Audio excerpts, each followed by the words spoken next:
Hello everyone, welcome back to our channel. In this quick revision capsule, we will revise the noise quality standards for UGC NET JRF Environmental Sciences and other related competitive exams. So let's begin. So Noise Pollution Rules 2000 were notified under the Environment Protection Act 1986. So remember here the CPCB limits for silence zone, residential, commercial and industrial areas for day and night respectively. Daytime is 6 am to 10 pm and night time is 10 pm to 6 am. Here I am not reading each noise standard value because this is a quick revision capsule, so you can pause the slide and read the information carefully, and you can also use the clear screen option to read the information in more detailed manner. So next slide is regarding noise level scale. So noise is measured in decibels or dBA.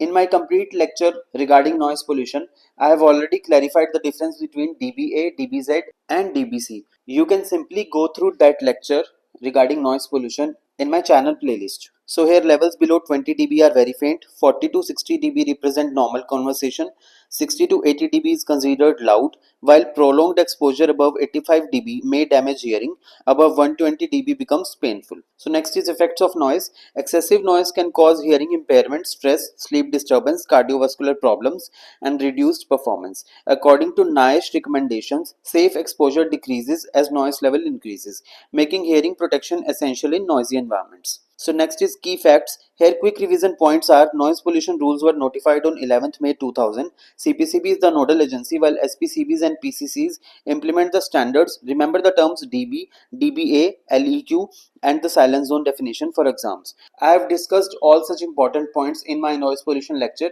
You can go through that lecture to clarify your doubts. Next is OSHA standards. OSHA workplace noise standards use an 8-hour time weighted average. The permissible exposure limit is 90 dBA, while 85 dBA is the action level requiring a hearing conservation program. Higher noise levels mean shorter permissible exposure. Next is international standards. Internationally, WHO recommends 55 dB during daytime and 45 dB at night for community noise. OSHA, NIOSH, ISO, European Union and other organizations from different countries provide occupational and environmental noise guidelines used worldwide. So quick revision here is: read the values for silence zone, residential, commercial and industrial areas, daytime, nighttime. Revise these values thoroughly. They are frequently asked in competitive examination. Thank you for learning with our channel. Stay consistent, keep revising and keep learning. If you found this capsule helpful, like, share and subscribe to our channel. See you in the next quick revision capsule. Thank you so much.